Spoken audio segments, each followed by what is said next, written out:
Povo de Deus querido, família PIB Natal, que alegria voltarmos a estar reunidos na manhã deste domingo. Meus irmãos, chegamos ao final do mês de dezembro. Neste último domingo do ano, eu quero trazer para o coração dos irmãos uma palavra bíblica que traz um renovo e uma esperança.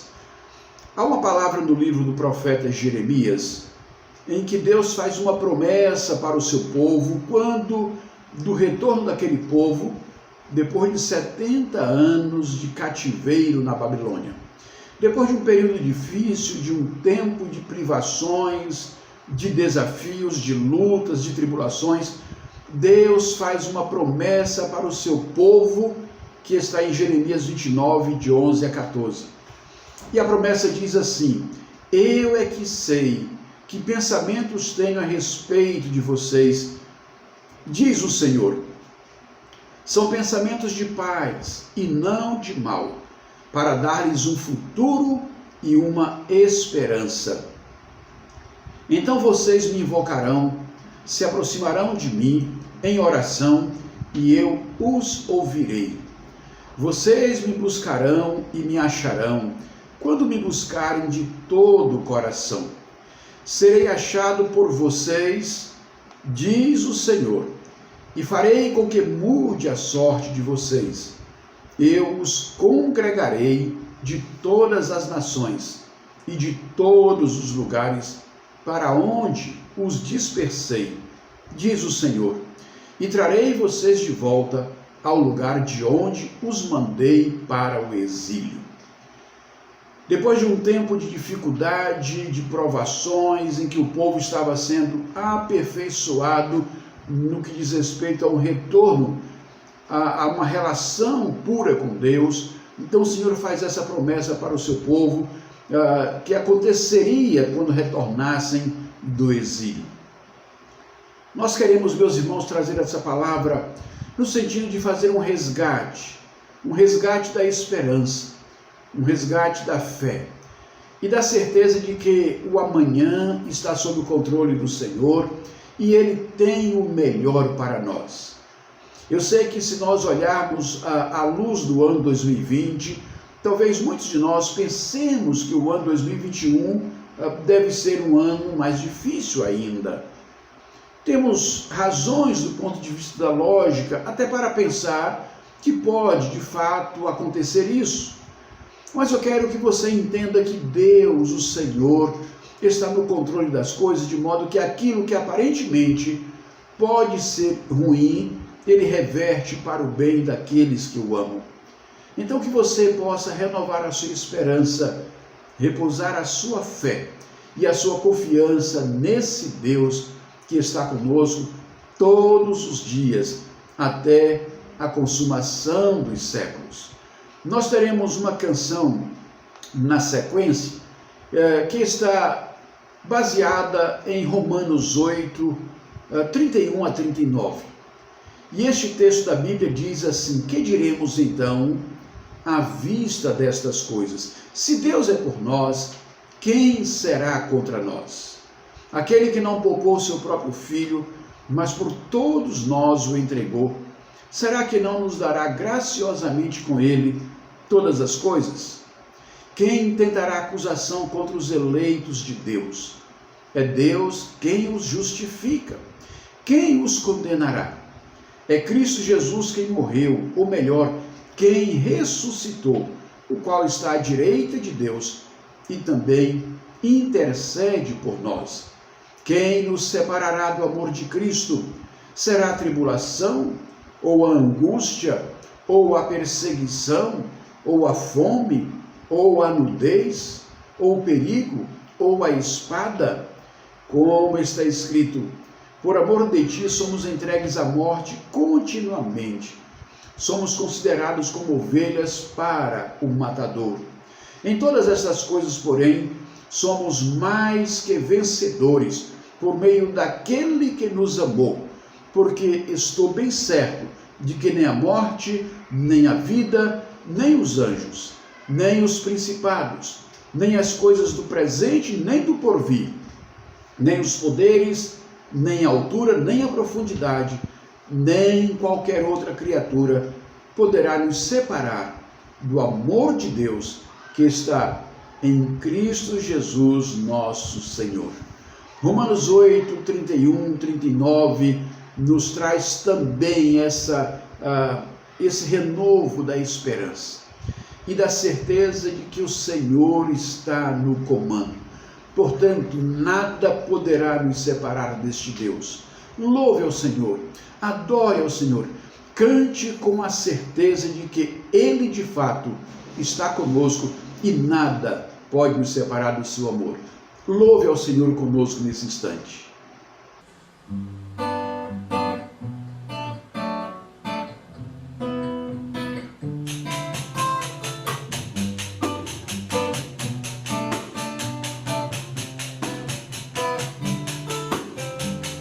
Quem me separará do amor de Cristo? Será tribulação, angústia ou perseguição, fome ou nudez, perigo ou espada? Quem me separará do amor de Cristo? Eu estou bem certo de que nem a morte, nem vida, nem anjos, nem principados, nem coisas do presente, nem do porvir, nem poderes, nem alturas, nem profundidade, nem qualquer outra criatura poderá nos separar do amor de Deus.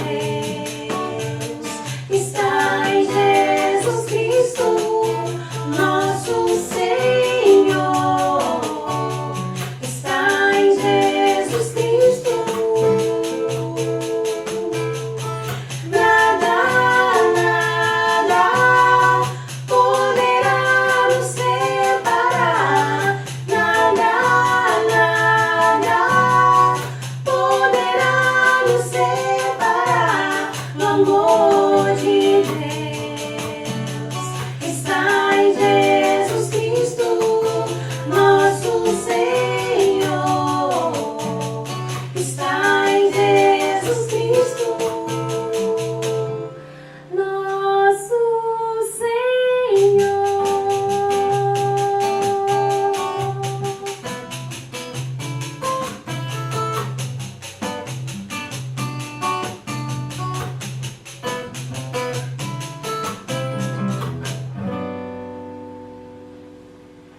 Amém. Glória a Deus, meus irmãos. Vamos orar. Vamos orar por nossa EBV, logo na sequência com o nosso irmão, professor Nelson. Nós estamos entrando em recesso com a EBV das crianças.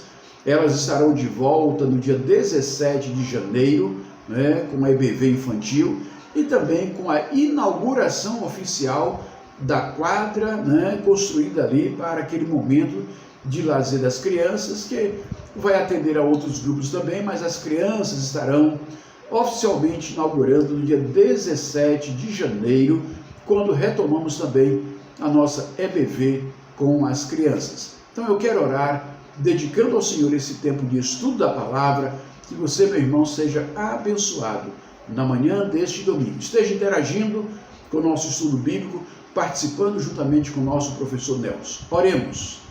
Pai, eu quero bendizer o teu nome. Dou graças por este dia. Louvamos a ti, ó Pai, pelas escolas bíblicas que foram ministradas ao longo deste ano por meio deste canal. Muito obrigado pela instrumentalidade do teu filho Nelson, ó Pai, que tem sido um vaso precioso nas tuas mãos para a nossa edificação nesse espaço. Quero pedir que na manhã de hoje continues a falar ao coração de cada um dos teus filhos. Deus, eu te peço em nome de Jesus, traz o renovo da esperança, da fé e da certeza para o coração dos teus filhos, que o Senhor continua cuidando de cada um de nós de modo que nada poderá nos separar do teu amor. A ti louvamos e bendizemos, e rogamos ao Senhor que nos dês a graça de sermos ouvidos pelo Senhor, respondidos por ti, e que os nossos corações, Pai, tenham o alento da companhia e da presença do Senhor. Abençoa nossa EBV desta manhã. Abençoa, Pai, as nossas crianças, nossos adultos, nossos juniores, adolescentes, jovens, que o Senhor esteja cuidando de toda a sua igreja e haja um derramamento da graça do Senhor sobre todos nós neste domingo. A ti louvamos e bendizemos e rogamos a tua misericórdia, Pai, em nome de Jesus. Amém. Amém. Neste momento, fique com mais um louvor ao Senhor e na sequência nós teremos a alegria, meus irmãos, de estar mais uma vez estudando a palavra de Deus na voz aí do nosso professor Nelson Júnior. Fique, portanto, com louvor à nossa EBV.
Que maravilha ter você mais esse momento aqui com a gente poder juntos estudar a Bíblia, estudar a palavra de Deus e aprender um pouco mais sobre as parábolas, aprender sobre essas expressões, essas figuras de linguagem. Hoje prosseguimos mais uma figura de linguagem, uma das mais belas. Sempre eu vou dizer que é uma das mais belas, né? Na verdade, todas as figuras de linguagem que a gente vê na Bíblia, todas essas expressões, essas formas de explicar coisas profundas e densas, através de palavras simples, através de imagens do cotidiano daquela época, que a gente consegue entender hoje de uma maneira muito fácil.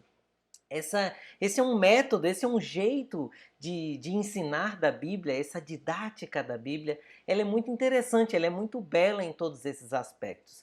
Então eu convido você a se inscrever no nosso canal, seja bem-vinda, seja bem-vindo a esse momento. Eu já vou aqui hoje eu vou tomar um suco, um suquinho de uva integral, muito bom. Pega a sua água, pega o seu suco, pega o seu chá, pega o seu café e vamos aqui nesse momento, de uma maneira muito próxima, de uma maneira muito tranquila, aprender mais sobre essas figuras de linguagem que estão presentes na Palavra de Deus. Para você que não me conhece, eu sou o professor Nelson e nós estamos aqui nesse período em que a nossa igreja está com a escola bíblica virtual, esse período de pandemia, esse período em que fica difícil a gente se reunir num lugar físico. Estamos aqui reunidos no nosso canal da Primeira Igreja Batista de Natal para aprender mais da Palavra de Deus. E hoje nós vamos ver sobre o Vale de Ossos Secos, uma imagem parabólica, uma figura de linguagem que tem muito a nos dizer, né? Ezequiel, ele é um profeta do período do exílio, a gente tem que lembrar essa questão. É um tempo tenebroso, é um tempo difícil, é um tempo em que todas as autoridades, todo o governo tinha se esfacelado na região de Judá, todos os príncipes, todos os principais tinham sido levados cativos, ou seja, é como se fossem escravos, serviçais, todos foram levados como serviçais para o rei da Babilônia. E nessa leva a gente tem Daniel e os amigos dele também, nós temos o profeta Jeremias que tinha ficado em Jerusalém com os mais pobres e aí ele é empurrado, a gente viu várias figuras de linguagem e várias expressões parabólicas nas profecias do profeta Jeremias. Isaías, nós vimos também algo relacionado a Isaías, mas Isaías é um profeta antes do exílio. Então, só para a gente se situar, é importante a gente se situar historicamente. Então, se concentre aqui, presta atenção, fica comigo aqui, tá? A gente tem, qual é a grande história do povo de Israel, né? É o momento em que Abraão é escolhido para ser, então, o pai da fé, o pai de uma grande nação. A partir de Abraão veio Isaac, né? E a partir de Isaac veio Jacó e Esaú. E a partir de Jacó veio 12 filhos, e entre eles José. José foi levado como escravo para o Egito, e aí num período de seca, Jacó, né, que mudou o nome para Israel, Israel e os seus filhos se mudaram para o Egito para escapar de uma grande fome que tomava conta de toda a região. Com o passar do tempo, né, José, que tinha se tornado governador do Egito, foi esquecido. E aí o povo descendente então de Jacó, descendente de Israel, ficou ali naquela região norte do Egito, sem ter uma representação que olhasse por eles. E aí eles foram tratados como escravos, foram tratados como serviçais. E um faraó chegou que começou a explorar de maneira muito intensa aquele povo que estava há mais de 400 anos ali naquela terra. Então foi nesse momento que Deus chamou Moisés para libertar aquele povo. Moisés então sai com o povo no êxodo, o famoso êxodo, né, para a terra de Canaã, com milagres, maravilhas, acontecem aquelas pragas, acontecem a matança dos primogênitos, o povo atravessa o Mar Vermelho. Moisés chega na portinha, próximo assim da entrada de Canaã e passa então a liderança é passada para Josué. Josué então com o povo entra na terra de Canaã, conquista a terra e aí tem um período de juízes até que chega um período em que o povo quer um rei. E aí nesse período dos reis, Saul é escolhido rei. Depois de Saul veio Davi, depois de Davi veio Salomão, depois de Salomão veio Roboão, e com Roboão há o grande cisma, né? Há uma separação entre Israel do norte, Israel setentrional e Judá ao sul. Israel se afastou dos caminhos do Senhor e rapidamente foi dominada pela Síria. Judá, na época do profeta Isaías, né? Importante lembrar, né? E do rei Ezequias, Judá é poupada, né? E os descendentes de Davi então são poupados, alguns vão se afastando até que chega um momento em que, por causa da maldade do povo, o Senhor entrega então o povo de Judá na mão dos babilônios. E aí os babilônios dominam, a gente tem Nabucodonosor, que leva então os príncipes, os principais dos sacerdotes, os principais daquele povo, leva para a região da Babilônia. E aí nesse momento, na região da Babilônia, junto ao rio Quebar, a gente tem Ezequiel iniciando o seu ministério profético. E a gente viu que as profecias de Ezequiel são realmente muito fortes, né? São imagens muito intensas e falam muito sobre a glória de Deus e como esse Deus age nos seus planos com todo o seu poder, com toda a sua glória. Nesse momento a gente avançou, Ezequiel já falou uma série de parábolas, já passou por uma série de outras visões. Eu convido você a estudar de maneira mais profunda o livro de Ezequiel e aí chega nessa visão, que é uma das visões mais famosas de Ezequiel, que é a visão do Vale de Ossos Secos. Então, nesse momento, pensando nesse histórico, então, desse povo que passou da escolha de Abraão, se transformou num povo, viveu como escravo no Egito, depois conseguiu a libertação através de Moisés, enfrentou dificuldades quando se afastava da vontade de Deus, e aí depois escolheu reis também contra o princípio, o plano inicial de Deus, e sofreu por isso. Esse povo que se separou, que se dividiu, e agora está como povo de Judá, agora no exílio, esse povo recebe uma mensagem de Deus. Deus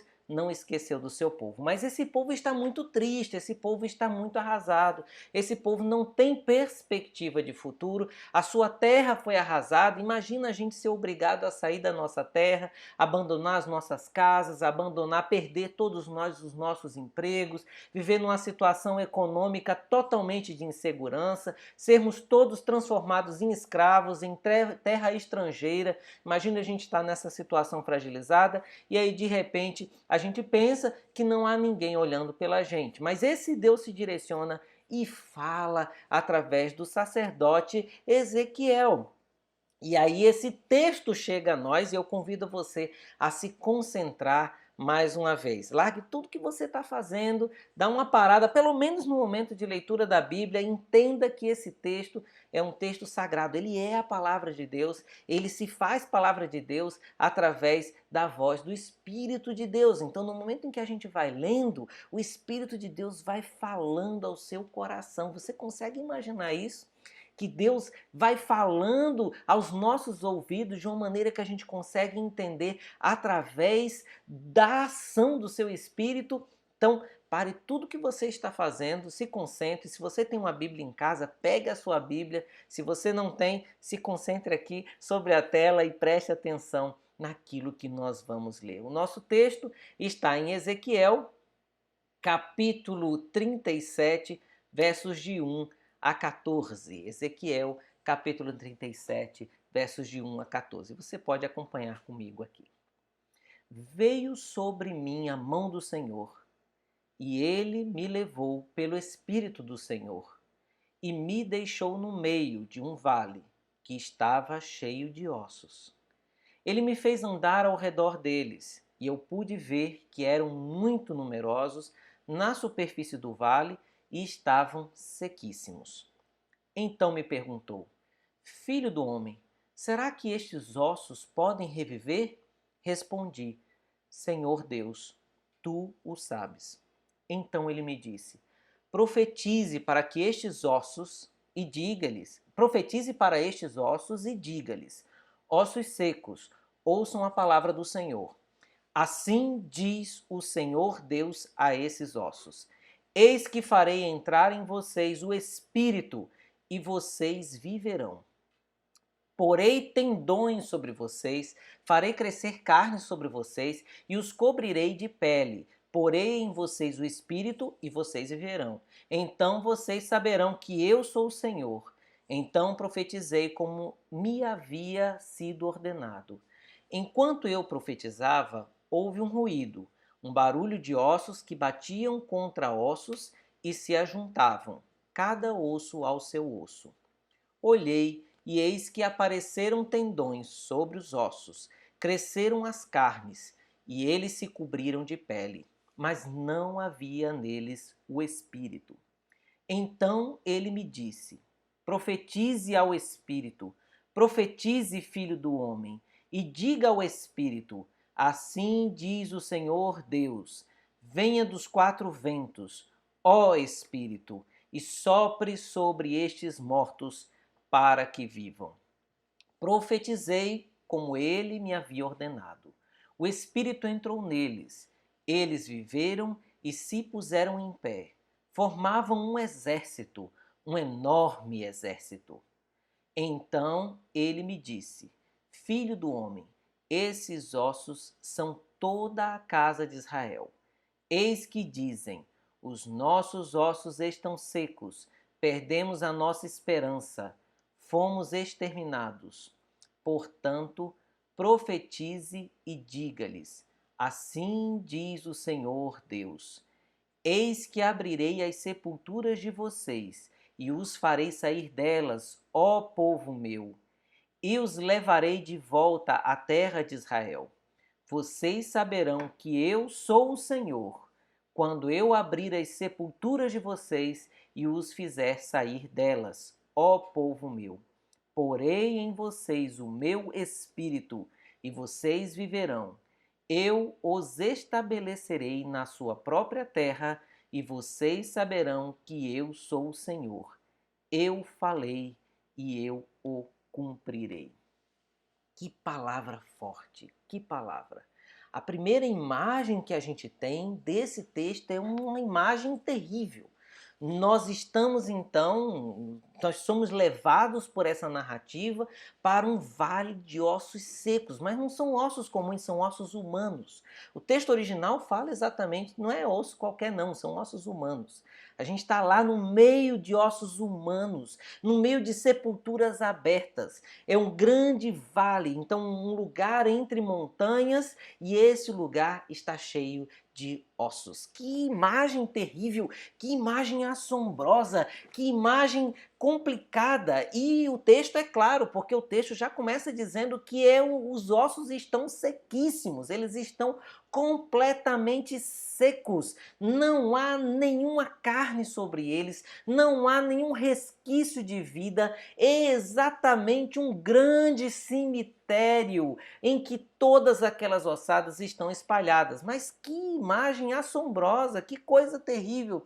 Como é que Deus leva Ezequiel para um lugar como esse? Mas eu quero voltar para o texto, porque uma das coisas que me chama a atenção nesse texto, e é importante a gente levar isso em consideração, é que no verso 1 a gente vê uma linha de movimentos. Eu vejo basicamente 3 grandes movimentos que acontecem aqui já no verso 1. Né? Primeiro, a gente vê essa expressão: veio sobre mim a mão do Senhor. Né? Lembrando que aqui, todas as vezes que aparece a palavra Senhor, nós temos o nome de Deus, um nome que é impronunciável.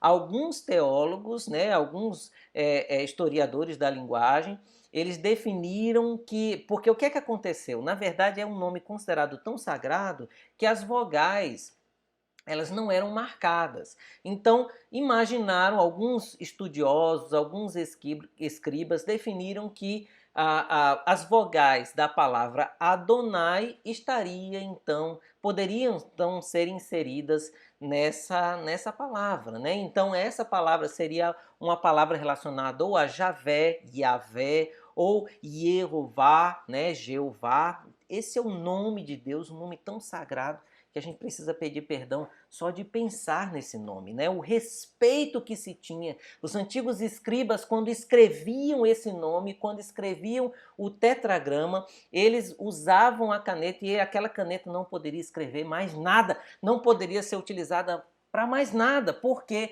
ela escreveu o nome de Deus, né? Que respeito nós temos aqui. E Ezequiel, o texto de Ezequiel, ele fala especificamente sobre esse Deus, o Deus que se fez a conhecer, o Deus que deu o seu nome, o grande eu sou, o Deus que se apresentou a Moisés na sarça ardente e apresentou-se e disse o seu nome a ele, o Deus de Abraão, Isaque e Jacó. Jeová é o seu nome. Esse Deus grandioso fala para Ezequiel e Ezequiel então escreve, né, esse texto, essas profecias de Ezequiel são escritas e nós podemos ler hoje. Então a gente está aqui, gente, quase 500 anos, né, mais de 500 anos. A gente não tem tanta precisão no calendário de uma maneira tão clara, mas digamos aqui que nós estamos cerca de 500 anos antes do nascimento de Cristo, né? A gente comemorou recentemente o Natal, então imagine aí 500 anos antes do nascimento de Cristo, Deus ele se revela e ele fala a um profeta de um povo que tinha sido levado escravo, um povo que tinha perdido a sua cidade, um povo que tinha perdido a sua própria pátria, o povo que tinha perdido todas as suas terras e toda a sua perspectiva, até mesmo de um futuro. Famílias foram separadas, pessoas morreram, a injustiça agora foi completamente executada, né? Porque nós temos um povo desterrado, longe da sua terra, numa terra estranha, entre um povo de fala estranha, né? Então imagine essa situação, imagine a gente ser levado para outra terra para falar no meio de um povo de uma língua diferente da nossa. Né? Então, essa situação de grande crise política, de grande crise econômica, de grande crise pessoal, individual, é nessa situação de muita dúvida, de muita confusão, de muita raiva, de muita preocupação, é nesse momento que Ezequiel é chamado a profetizar. E esse movimento eu acho muito bonito, né? Porque a gente vê, veio sobre mim a mão do Senhor. Então, é um movimento, a mão do Senhor veio para aquele sacerdote de um povo perdido, de um povo sem terra, de um povo sem nenhuma condição de sobrevivência, né? Um povo completamente esfacelado, uma nação perdida, uma nação esfacelada. A mão do Senhor veio, né? Não foi o Ezequiel que correu atrás de Deus, não foi o Ezequiel que foi, buscou e conseguiu construir um relacionamento com Deus, foi esse Deus que quis se apresentar ao seu povo. E isso já mostra muito da graça de Deus. E esse Ezequiel que está ali parado, tentando se achar, ou tentando criar algum vínculo, tentando organizar a sua vida, esse Ezequiel, Deus vai e muda todas as coisas, e aí diz, e ele me levou pelo Espírito de Jeová, pelo Espírito do Senhor. Né? Então há esse movimento, a mão vem do Senhor e muda as coisas, muda a situação em que Ezequiel se encontra e não deixa ele no lugar onde ele está. Ele é levado para um outro lugar, para outra situação, e aí diz que esse Espírito do Senhor deixou ele no meio de um vale cheio de ossos. Né? Então a cena então se mostra mais complicada, porque tanto lugar bonito, né? Deus podia ter levado o seu profeta para um jardim, Deus podia ter levado o seu profeta para um lugar bonito, Deus podia ter levado o seu profeta para um palácio, levou para um lugar terrível, um lugar de sofrimento, um lugar de choro, um lugar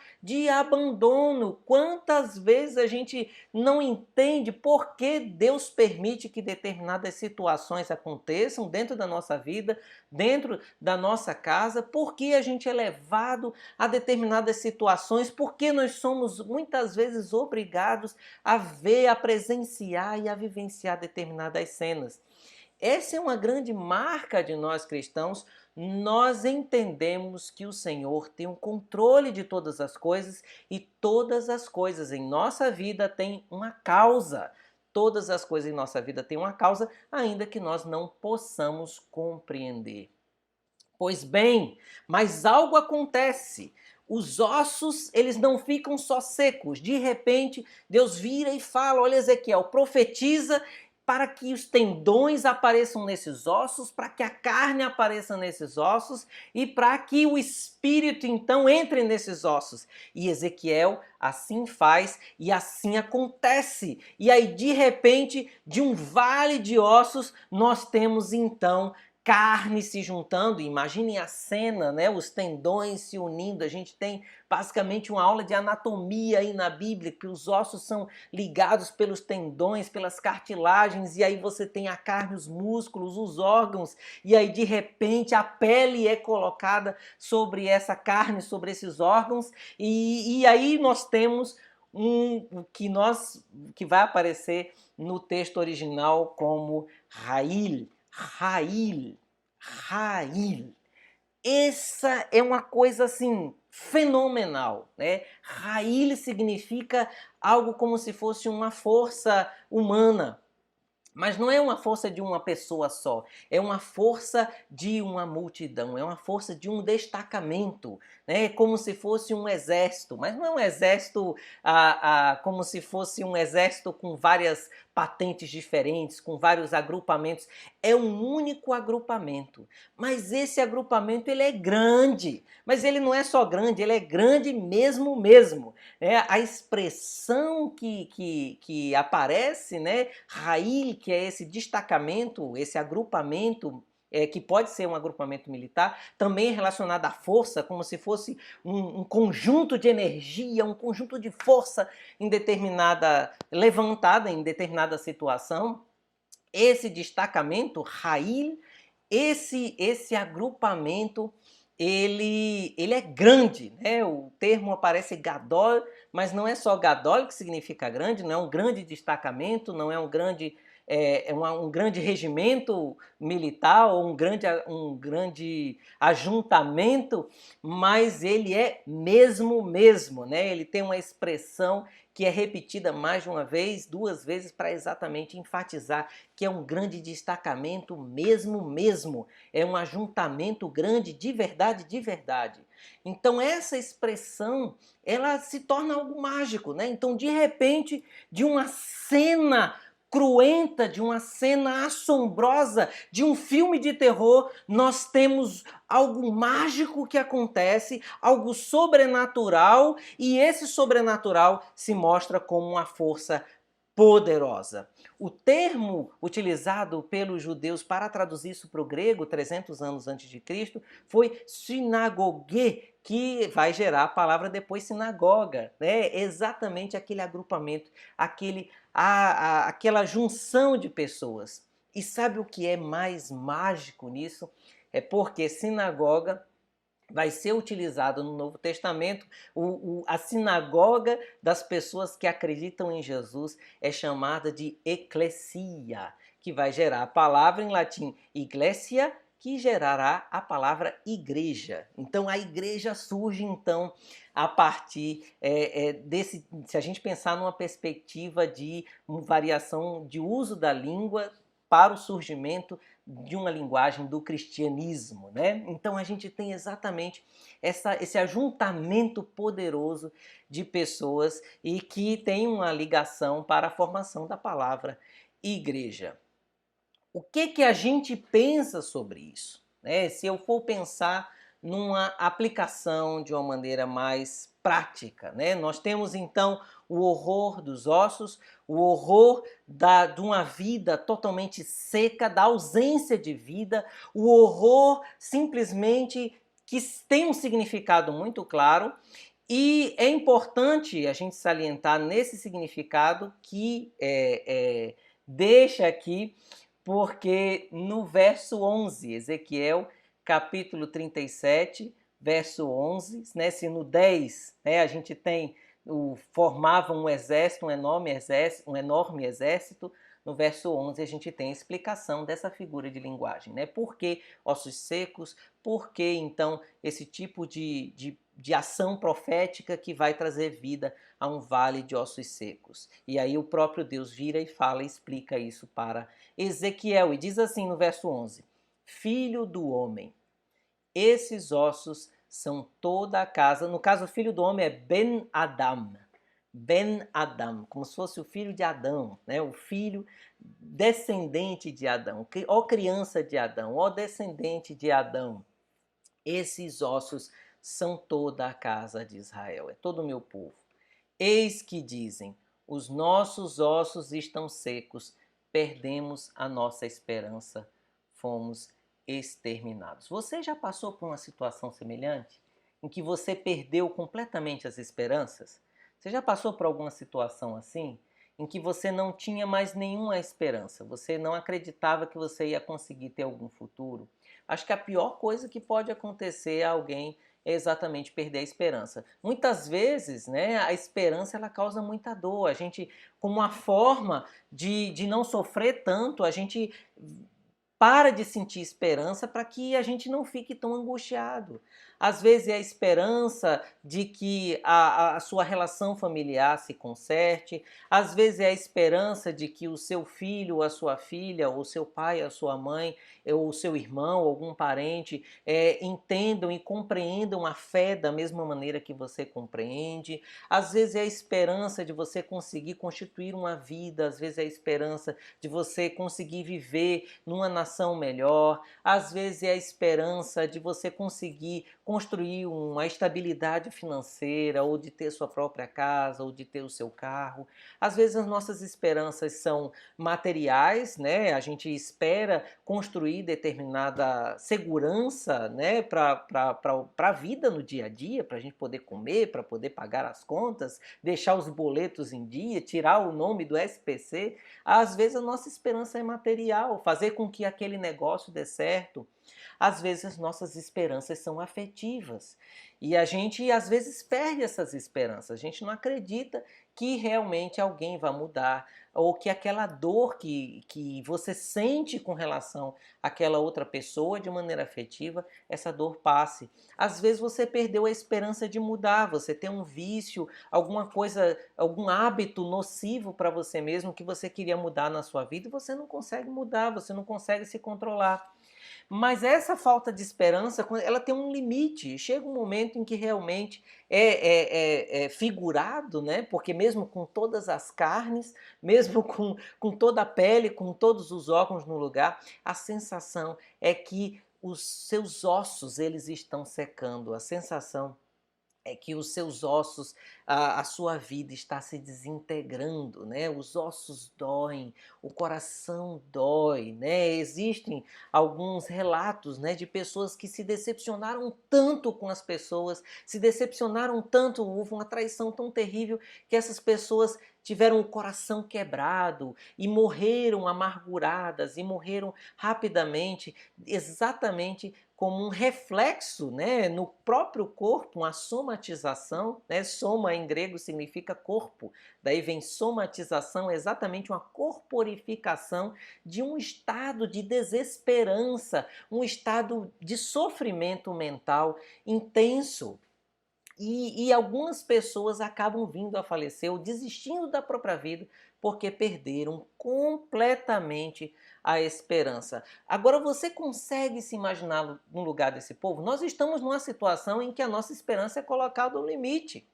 Quantas pessoas perderam seu emprego? Essa semana eu estava conversando com um irmão lá da Alemanha e a esposa dele perdeu o emprego, ele descobriu um câncer no ouvido e acabou de ser recuperado na cirurgia, passando uma série de dificuldades, e é importante manter a esperança, né? Porque ele tem filhos e ele precisa manter a esperança para poder continuar e poder avançar. E às vezes a gente, por causa da doença ou por causa de uma decepção com alguém ou com um familiar, às vezes a gente perde completamente as esperanças. E esse sentimento, figurativamente, Deus ele mostra que ele entende muito bem de sentimentos. Claro, ele criou a humanidade, ele sabe o que a humanidade sente.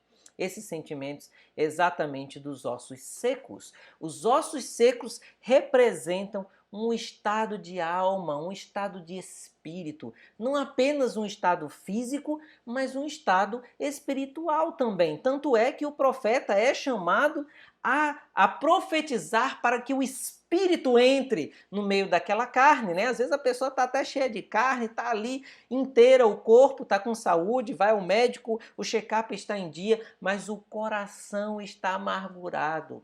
Como é difícil! Acho que esse foi o maior desafio para todos nós durante essa pandemia, durante todo esse momento que a gente está passando, exatamente manter a esperança. Manter a esperança de que dias melhores virão, de que Deus tem o controle sobre todas as coisas. E aí esse Deus, ele é maravilhoso, né? Especificamente, esse é um dos aspectos interessantes de uma profecia. A gente tem a aplicação imediata da profecia para aquele povo, a gente tem uma aplicação direta, mas nós entendemos que Deus não muda, Deus não faz acepção de pessoas. Deus, ele não tem o seu favoritismo, né? Ah, não, Nelson é meu favorito e João não é o meu favorito, ou ao contrário, João é meu favorito, Nelson eu vou botar ele meio de lado. Deus não faz acepção de pessoas, Deus não faz acepção de nações, né? Tanto é que Israel pagou pelos seus erros, Deus não passou a mão na cabeça, ah, meu povo escolhido, pode aprontar, eu vou dar um jeitinho. Não, Deus foi severo também com o seu povo, e da mesma forma que Deus age e traz esperança ao seu povo, nós temos acesso a esse texto, Deus permitiu que a gente tivesse acesso a esse texto, inclusive na nossa língua, porque Ele tinha interesse em nos dar esperança. Se você sente que os seus ossos estão secos, se você sente ou se você conhece alguém que os ossos estão ressequidos, que os ossos estão doídos, que a esperança se acabou, essa sensação de extermínio, não tem mais jeito, não tem mais esperança. Deus é aquele que diz não. Assim diz o Senhor Deus. Olha só que coisa linda. Assim diz Jeová, Deus, o Criador de todas as coisas. Eis que abrirei as sepulturas de vocês e os farei sair delas. Você está sentindo no fundo do poço? Deus diz, eu tenho interesse em tirar você do poço. Você está sentindo como se você estivesse enclausurado, sem esperança. Para que eu estou vivo? Eu sou velho demais, eu não acrescento mais nada, eu não tenho mais nada a contribuir nessa terra. Se você está se sentindo assim, Deus está dizendo, eu abrirei a sua sepultura e farei você sair dela. Sabe por quê? Porque o mesmo Deus que fala com o povo de Israel, o mesmo Deus que falou com o povo de Israel do passado, é o mesmo Deus que fala com a gente hoje.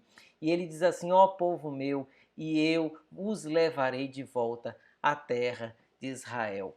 Basicamente, nós temos uma interpretação básica, né? A interpretação objetiva desse texto é que Deus estava prometendo, olha, vocês hoje, povo de Israel, vocês estão na Babilônia, mas eu vou fazer vocês voltarem para a terra de vocês. E eles voltaram para a terra deles, né? Tanto é que Jesus profetizou na terra de Israel, né? Jesus, ele profetizou ali naquela região da Palestina. Ele não profetizou na Babilônia. Jesus não foi enquanto carne na Babilônia. Pelo menos a gente não tem esse registro bíblico, né? A gente não tem um escrito bíblico disso. Mas Jesus profetizou, ele agiu e ele viveu, foi crucificado e ressuscitou naquela região, que comprova que a profecia de Ezequiel se cumpriu. Cerca de 500 anos antes de Cristo, Ezequiel tinha dito que o Senhor traria vida naquela região, faria o povo voltar para a sua terra, para a sua região, e isso realmente aconteceu. Num ponto inicial, esse é um significado básico dessa mensagem, mas existe na profecia algo muito mais amplo. Quando a gente pensa exatamente sobre esse outro aspecto, em que Deus transforma então de um vale de desesperança, de uma situação de desesperança, ele transforma então num grande agrupamento cheio de poder, que vai então historicamente chegar à palavra igreja. Olha só que maravilha, gente! Olha só que maravilha! É um agrupamento poderoso que funciona como uma sinagoga, e essa sinagoga para nós cristãos é exatamente a igreja. A igreja é o lugar onde o Espírito de Deus renova as nossas esperanças. Nesse momento de desesperança, nesse momento de desespero, nessa situação em que o mundo se encontra, não é a primeira vez que o mundo passa por uma pandemia. Não é a primeira vez que as nações passam por dificuldades, por problemas, por guerras. Outros problemas virão, outras dificuldades virão. Algumas decepções, às vezes você ainda não sofreu uma decepção na sua vida, mas você pode passar por essas situações. A doença pode chegar e bater na sua porta. Mas qual é a nossa expectativa? Exatamente a compreensão de que, ainda que esta terra seja uma terra problemática e complicada, Deus nos levará de volta para a morada santa, para a Nova Jerusalém. E aí a gente entra num outro significado para esse texto, que é uma interpretação cristã para uma profecia como essa. A gente vem numa linha, exatamente, e aí nessa linha a gente chega a essa compreensão. Que maravilha a gente pensar que Deus, Ele é esse Deus de esperança. Ele nos chama para termos esperança. Eu não sei como está o seu coração nesse momento. Eu não sei como está a sua vida, como você está de saúde. Eu penso, alguns nomes passam pela minha cabeça aqui quando eu estou falando. Mas eu não sei quem vai assistir essa EBV ou quem vai estar. Você pode colocar aqui os seus comentários, as suas dúvidas, os seus pedidos de oração. E aí eu posso orar por você, eu posso saber quem é você. Mas eu sei que o meu Deus tem a sua história nas próprias mãos. Então Deus, ele tem um controle da sua vida. Eu não tenho controle da sua vida, eu não tenho controle nem sobre quem vai assistir essa EBV ou não. Mas Deus tem o controle, Deus sabia que você pararia para assistir essa palavra nesse momento. Deus sabia que esse tema era importante para você. E sabe o que é que Deus diz? É que ainda que você sinta que os seus ossos estão doloridos, ainda que você sinta que o seu corpo está fraco, ainda que você sinta que o seu espírito está esmorecido, Deus não esqueceu de você e Deus não quer que você perca a esperança. Enquanto estamos aqui, nós fazemos parte dessa força poderosa, guiada pelo Espírito para abençoar a sociedade e todas as outras pessoas que estão ao nosso redor. Às vezes a gente fica só pensando nas nossas próprias dores, nos nossos próprios problemas, nos nossos próprios remédios, e a cura está exatamente aqui nos nossos lábios. A gente pode ministrar cura e bênção e profetizar bênção sobre todos aqueles que estão ao nosso redor, mas a gente se cala, a gente fica pensando só em nós mesmos, a gente fica só no nosso sofrimento, a gente fica só na nossa angústia, só no nosso medo. Deus, ele diz, olha só, ainda que os seus ossos estejam secos com esse sentimento de desesperança, eu farei você voltar à sua terra. Eu vou dar um lugar para você descansar. Eu tenho um lugar especial nos meus braços. E aí a gente pensa que Deus maravilhoso, que Deus poderoso, que Deus gracioso, que transforma cenas horríveis da nossa vida em momentos de esperança. E de repente, aquele vale de ossos secos, aquele lugar de cadáveres acabados, se torna um lugar de bênção, um lugar de alegria, um lugar de celebração. Que palavra poderosa, que mensagem poderosa! Nós estamos caminhando para o fim de 2020. Nesse momento, talvez alguém esteja assistindo até a esse vídeo e já tenha passado 2020 há muito tempo. Mas nós, nesse momento em que gravamos essa EBV, em que transmitimos essa EBV, nós estávamos caminhando para o final de 2020.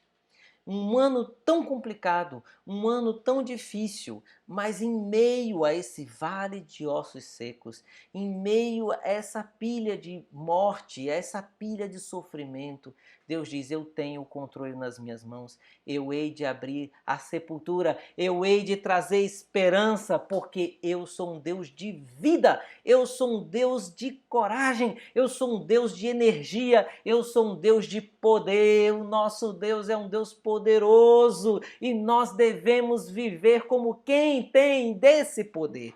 Se você está sem esperança, se você não acredita mais no seu futuro, entregue a sua vida nas mãos do nosso Deus, pois Ele é o dono de toda a vida e Ele tem um Espírito que nos vivifica, que nos traz esperança, que nos traz alegria. E aí mesmo em meio às lutas, em meio aos sofrimentos, em meio à doença e em meio às dores, nós conseguimos avançar com esperança, porque nós sabemos para onde vamos, nós sabemos que o nosso Pai preparou a nossa terra, o nosso lugar especial, e aí tudo que nós vivemos aqui, isso é superficialidade, isso não é nada. E aí é interessante lembrar isso, porque quando a gente vai lá para o texto, eu vou ter que voltar para o texto agora,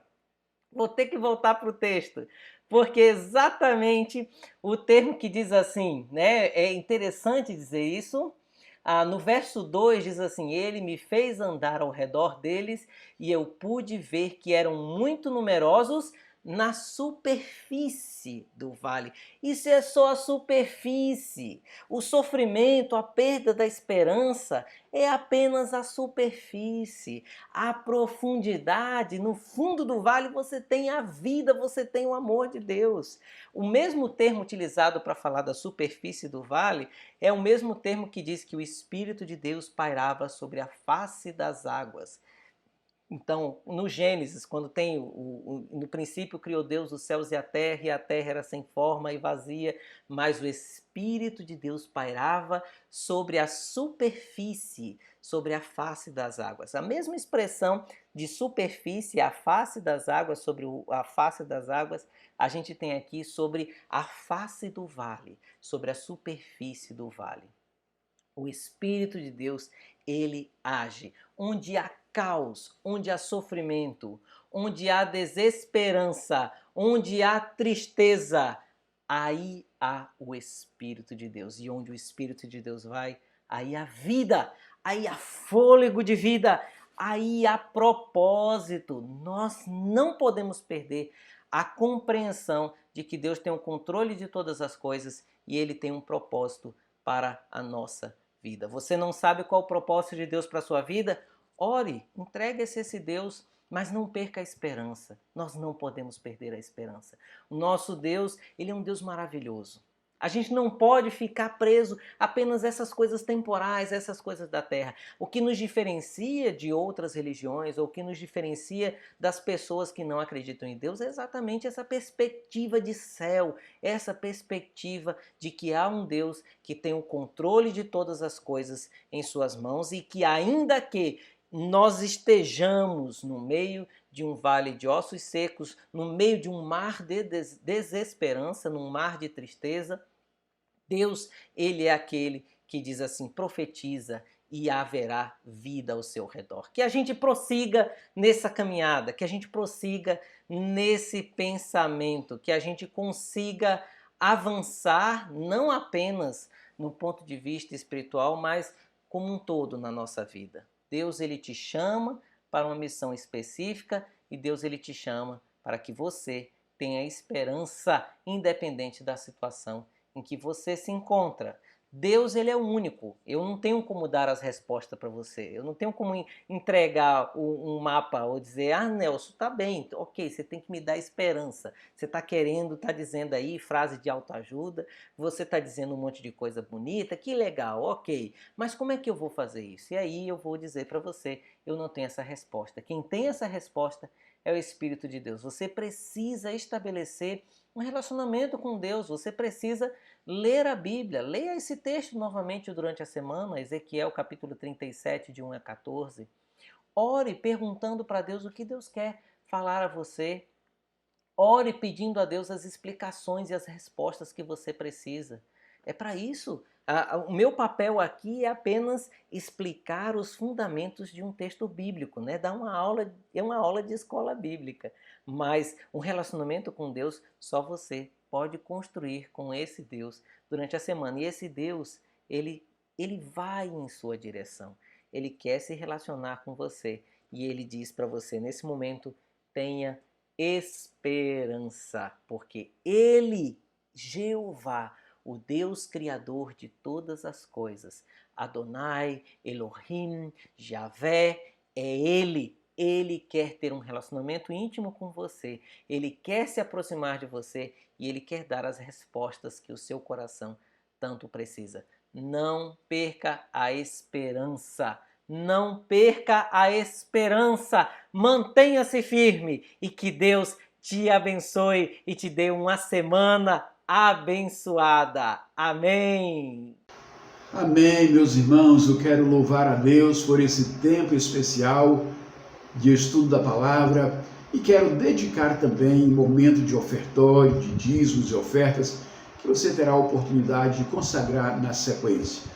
Espero que mais uma vez a sua vida tenha sido fortalecida, edificada, desafiada por meio da palavra aqui estudada. Oremos. Pai, eu quero render gratidão por esse tempo de estudo da palavra, pela instrumentalidade de Nelson, Deus, por cada aluno participante aqui, que tem crescido, tem estudado, tem refletido. Que o Senhor continue a edificar a tua igreja, fortalecer a fé do teu povo, desafiar-nos ao crescimento da comunhão e do relacionamento contigo. Deus, nós te agradecemos pelo ano que está se findando, pelas lutas enfrentadas, mas também pelo teu socorro, pelo teu cuidado e pelas bênçãos do Senhor sobre a igreja e sobre o povo do Senhor. Muito obrigado por esse tempo precioso. Agora eu quero dedicar ao Senhor os dízimos, as ofertas, cada pessoa que vai participar. Que o Senhor esteja provendo, Deus, abençoando, sustentando a sua igreja com os recursos que são enviados nesta hora. Queira, Pai, no nome de Jesus, estar provendo os teus filhos, abençoando-os e prosperando a cada um na presença do Senhor. Faz-nos crescer na graça, no conhecimento e na plenitude do teu evangelho. É o meu pedido e gratidão, Pai, em nome de Jesus. Amém. Na sequência, você tem a oportunidade de consagrar seu dízimo, sua oferta, dedicar-se ao Senhor. Estamos dando, neste final de ano, meus irmãos, uma oportunidade para que toda a nossa igreja esteja participando de um esforço coletivo para a aquisição de Bíblias de estudo do discipulado. Vamos precisar dessas Bíblias para os novos discipulandos de 2021, que no final de fevereiro estaremos começando.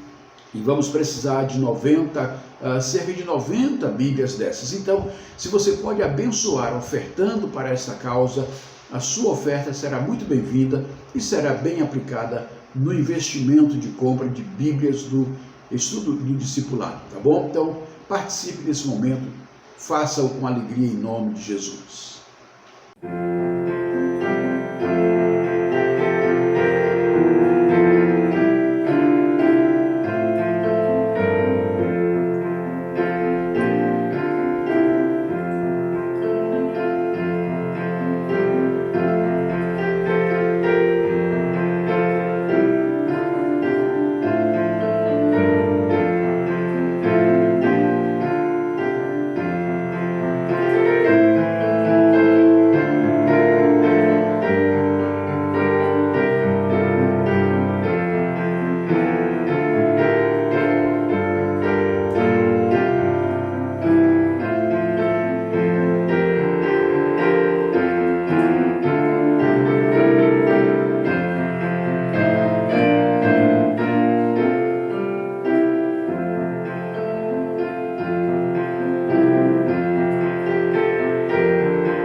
Vamos ficar de pé, vamos louvar ao nosso Deus, o Deus que está no controle de todas as coisas, um Deus que te ama, um Deus que me ama, um Deus que guarda a nossa vida. Ele é o nosso Senhor, Ele é o nosso pastor, é Ele que está presente aqui, está na sua casa, está onde você estiver.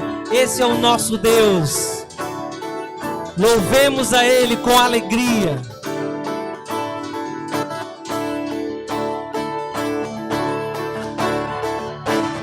És meu pastor e nada faltará, as águas calmas me levarás, trazendo paz ao meu viver.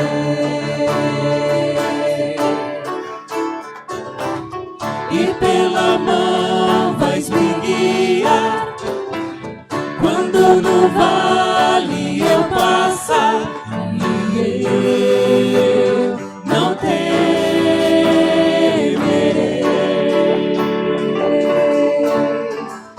pois no controle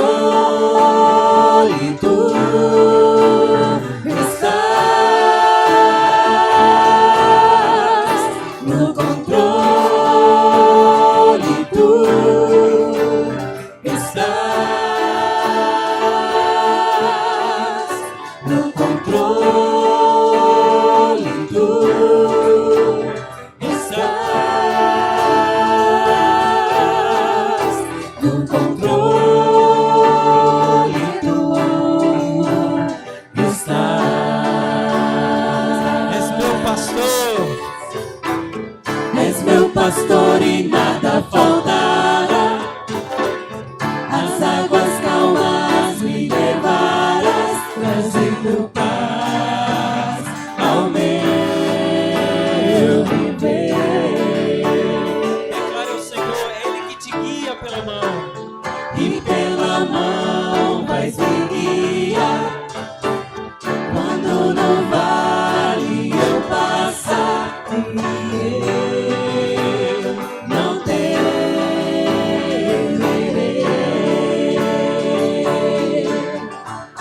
pois no controle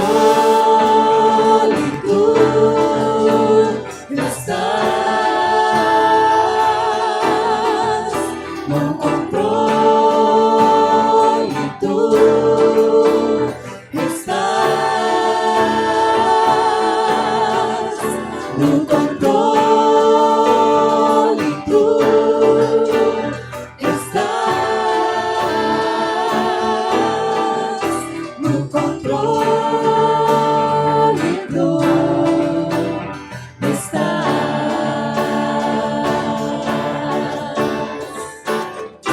Fazes tudo cooperar para o bem, pois um plano soberano tens, e tu sabes quem eu sou, e criaste o que sou, e tu me amas como sou, e tu me amas como sou, pois no controle tu estás, no controle tu estás, no controle tu estás, no controle tu estás.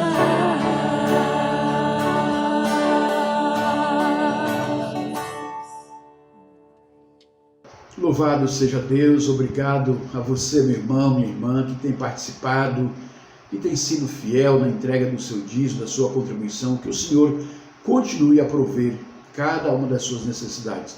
Eu quero convidar você para estar conosco hoje à noite, às 18 horas, ali na PIB Natal, nós estaremos cultuando, louvando, adorando ao Senhor, e você será muito bem-vindo. Hoje à noite, nós queremos apresentar para você um projeto daquilo que será o nosso projeto, daquilo que será a nossa jardinagem da igreja, aquilo que é o projeto paisagístico feito para a jardinagem da igreja. Você vai conhecer hoje à noite esse projeto, uma demonstração que ali vai ser feita, tá bom? Quero contar com a sua presença, portanto, e também no culto do dia 31. Nós estaremos cultuando ao Senhor na quinta-feira, dia 31 de dezembro agora, né, agradecendo a Deus pelo ano que está se encerrando, preparando os nossos corações para os desafios de um novo ano também. Então eu quero contar com a sua companhia ali conosco às 19 horas da próxima quinta-feira, dia 31 de dezembro, tá bom? Serão todos muito bem-vindos. Que Deus abençoe a você, abençoe sua família. Muito obrigado pela sua companhia. Que o novo ano venha trazendo muitas alegrias, muitos renovos, novas experiências com o Senhor. Que a graça de Deus, a bênção de Deus seja com você, com a sua casa, sua família, e o cuidado do Senhor com a sua saúde, meu irmão, minha irmã. Esta é a nossa oração em nome de Jesus, tá bom? Deus abençoe a todos, tenhamos um bom domingo e até logo mais às 18 horas. Fique com o nosso louvor final. Pai, que a graça bendita do Senhor e Salvador Jesus Cristo, o amor de Deus, o nosso Pai eterno, a comunhão e a consolação do Espírito Santo seja com o teu povo, agora e para sempre. Amém e amém. Louve a Deus conosco e até logo mais às 18 horas.